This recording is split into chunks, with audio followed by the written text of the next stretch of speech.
Letters from a Stoic by Seneca. Letter 2 on Discursiveness in Reading.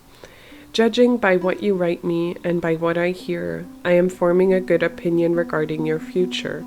You do not run hither and thither and distract yourself by changing your abode, for such restlessness is the sign of a disordered spirit. The primary indication to my thinking of well-ordered mind is a man's ability to remain in one place and linger in his own company.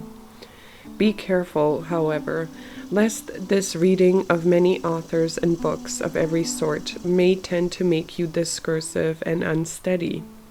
You must linger among a limited number of master thinkers and digest their works, if you would derive ideas which shall win firm hold in your mind. Everywhere means nowhere. When a person spends all his time in foreign travel, he ends by having many acquaintances, but no friends. And the same thing must hold true of men who seek intimate acquaintance with no single author, but visit them all in a hasty and hurried manner. Food does no good and is not assimilated into the body if it leaves the stomach as soon as it is eaten. Nothing hinders a cure so much as frequent change of medicine. No wound will heal when one salve is tried after another.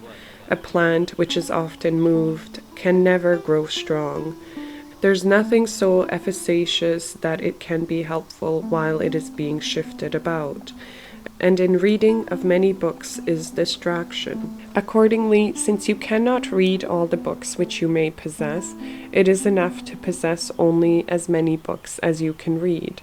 But, you reply, I wish to dip first into one book and then into another. I tell you that it is the sign of an overnice appetite to toy with many dishes, for when they are manifold and varied, they cloy but do not nourish. So you should always read standard authors, and when you crave a change, fall back upon those whom you've read before. Each day acquire something that will fortify you against poverty, against death, indeed against other misfortunes as well. And after you have run over many thoughts, select one to be thoroughly digested that day. This is my own custom. From the many things which I have read, I claim some one part for myself. The thought for today is one which I discovered in Epicurus, for I am wont to cross over even into the enemy's camp, not as a deserter, but as a scout. He says, "Contented poverty is an honorable estate." Indeed, if it be contented, it is not poverty at all. It is not the man who has too little, but the man who craves more that is poor. What does it matter how much a man has laid up in his safe or in his warehouse?